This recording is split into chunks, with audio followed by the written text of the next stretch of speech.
이 새벽 우리에게 주신 하나님 말씀은 역대상 24장 1절에서 31절까지의 말씀입니다.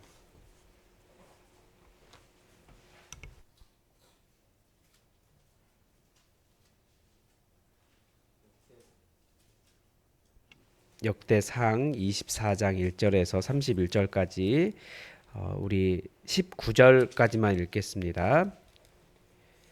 아론 자손의 계열들이 이러하니라. 아론의 아들들은 나답과 아비후와 엘르아살과 이다말이라.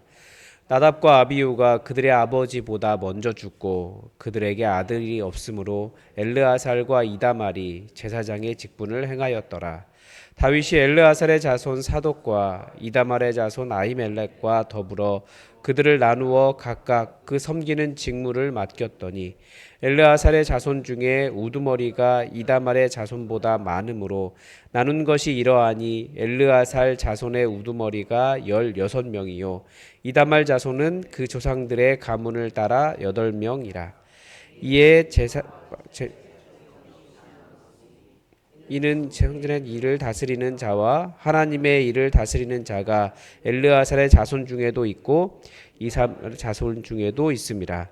레위 사람 느다넬의 아들 서기관 스마야가 왕과 방백과 제사장 사독과 아비아달의 아들 아히멜렉과 및 제사장과 레위 사람의 우두머리 앞에서 그 이름을 기록하여 엘르아살의 자손 중에서 한 집을 뽑고 이다말의 자손 중에서 한 집을 뽑았으니 첫째로 제비 뽑힌 자는 여호야립이요 둘째는 여다야요 셋째는 하림이요 넷째는 스오림이요 다섯째는 말기야요 여섯째는 미야민이요 일곱째는 학고스요 여덟째는 아비야요 아홉째는 예수아요 열째는 스가냐요 열한째는 엘리아삽이요 엘리야김은 열셋째는 훗바요 열넷째는 여세부압이요 열다섯째는 빌가요 열여섯째는 임멜이요 열일곱째는 헤실이요 열여덟째는 핫비세스요 열아홉째는 부다히아요 스무째는 여헤스겔이요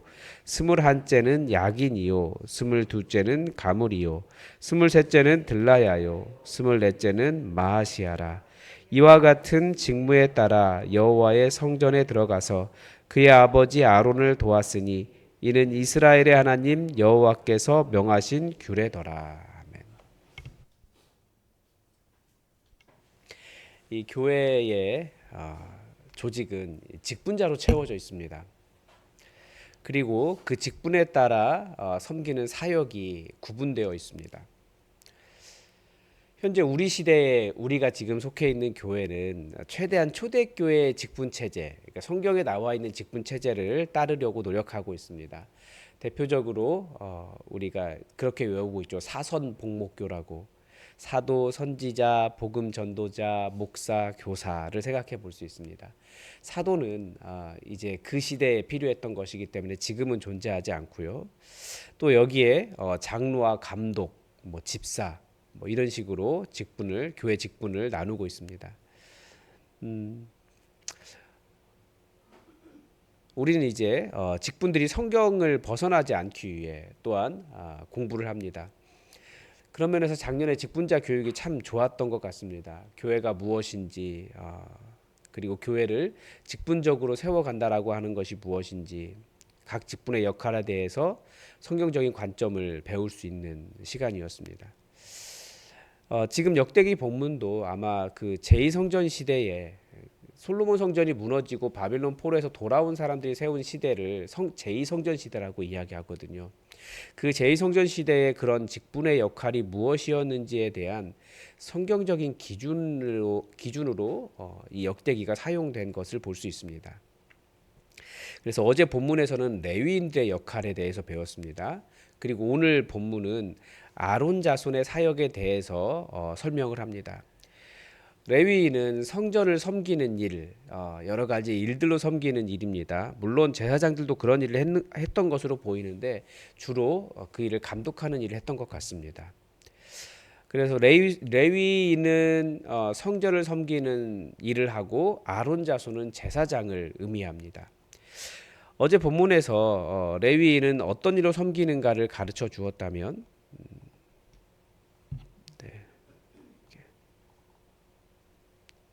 네, 오늘은 이제 아론 자손 제사장이 그 제사장의 반차라고 이야기하죠. 순서에 대해서 가르쳐 줍니다. 보통 제사장을 24반차라고 하는데 왜 24반차인지가 오늘 나옵니다. 그냥 그렇게 그 대제사장 아론, 원래 처음 대제사장을 시작했던 아론의 아들이 모두 넷이었습니다. 그 중에 나답과 아비후는 하나님께서 명령하시지 않은 불로 분향을 하다가 광야에서 먼저 죽었습니다. 그런데 그 두 사람에게는 아들이 없었다라는 거예요. 나머지 두 아들 엘르아살과 이다말의 자녀들로 24반차를 구성했습니다. 사절에 보면 셋째 엘르아살의 자손이 더 많았다.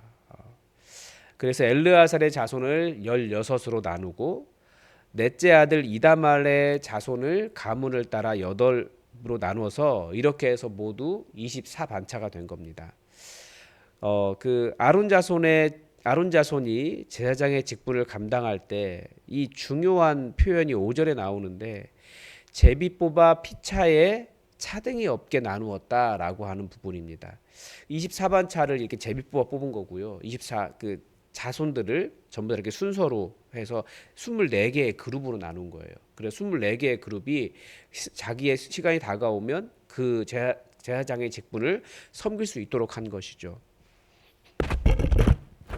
네. 그리고 제비 뽑아서 차등이 없게 했습니다. 이 말씀이 31절 마지막에서도 다시 한번 나옵니다. 마지막에서 장자의 가문과 동생의 가문이 다름이 없더라라는 표현을 통해서 반복하면서 이 순서가 정해지면 다들 동일하게 사역을 했다. 여기에 뭐 누가 더 좋은 시간에 아니면 뭐 누가 더 어려운 일에 이런 것이 없었다라는 거예요. 여기에 뽑힌 순서에 대해서 사람들이 순종했고 일에 차등이 없었습니다.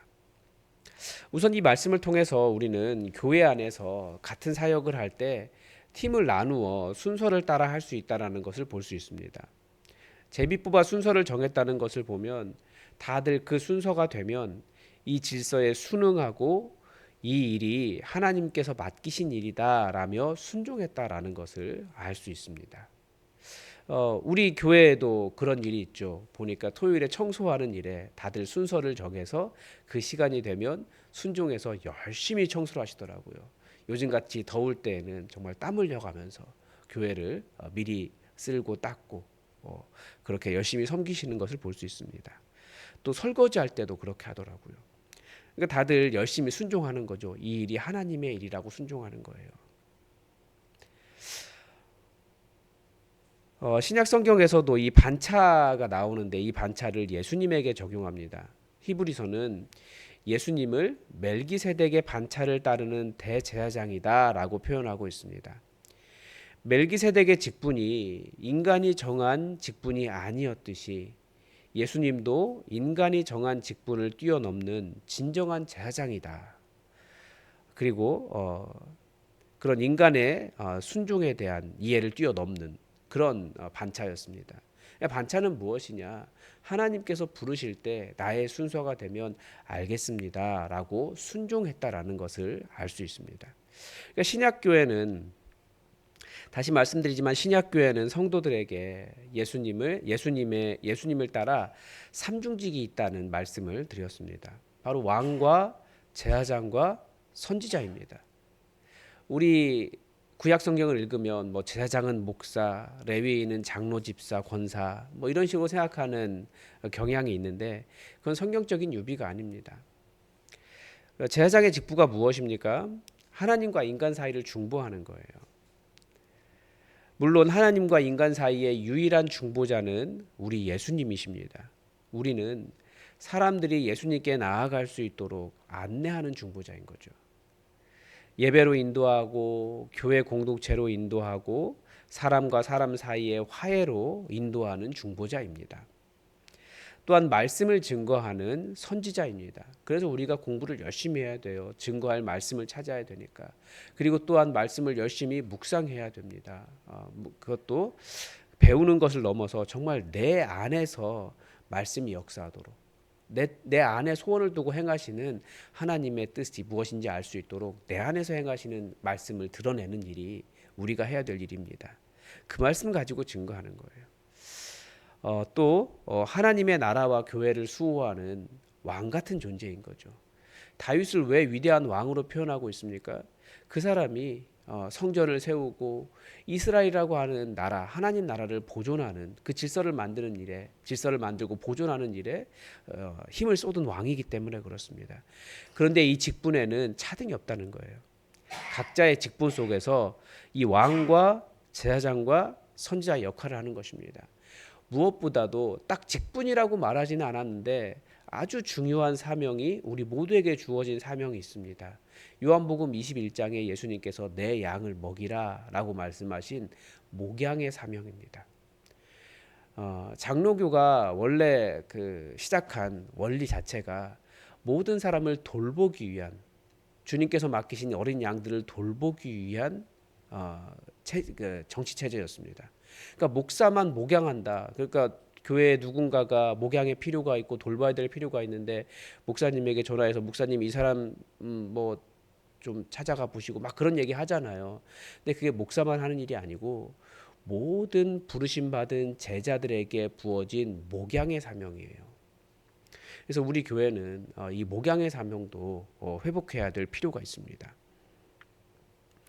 우리는 이 반차를 통해서 하나님께서 세우신 질서와 순종을 배울 수 있습니다. 제비를 뽑아서 순서를 정했기 때문에 하나님께서 하나님의 선택과 하나님께서 부여하신 질서로 인정하고 순종했다라는 거죠. 제비를 뽑으면 그 순서가 그냥 그렇게 된 것이라고 생각해요. 제비 뽑았으니까 우연히 그렇게 던져진 것이지 라고 생각하는 것은 하나님을 인정하지 않는 태도였습니다. 우리는 범사에 하나님을 인정하잖아요. 그래서 내가 이 제비에 뽑혔기 때문에 우연처럼 보이는 일도 하나님께서 맡기신 질서와 순서로 인정하고 순종하는 자세를 보였다라는 거예요. 또 하나 저는 이 부분을 읽으면서 마음이 계속 아팠습니다. 이전에도 보이긴 했지만 딱 반복되지 않았던 이름이 하나 있는데 사독이라고 하는 이름이에요.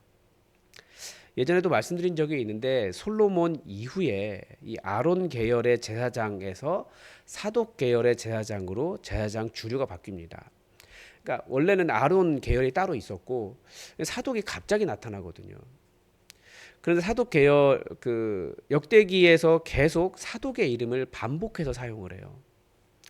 왜냐하면 제2성전 시대의 대제사장들, 제2성전 시대의 모든 교회 성전 시스템을 이끌었던 사람들이 사독 계열 제사장들입니다. 그런데 어느 순간 하나님의 택하심과 순서를 무시한 사람들 때문에 가장 정통성이 있었던 이 사독 계열의 제사장들은 성전에서 쫓겨나고 반대로 돈을 사랑하고 권력에 아부하고 정치에 따라 메시지가 변하는 사람들이 성전을 차지하기 시작했습니다. 그래서 결국은 사독 계열의 가장 정통성이 있었던 사독 계열의 제사장들은 성전에서 쫓겨나요. 그래서 말 그대로 실직자 노숙자가 돼서 광야로 갑니다. 그러니까 결국 성전이 도둑의 구렬이 되고 만 거예요. 왜 그런 비극이 발생하겠습니까? 우리 다 그 답을 아실 거예요.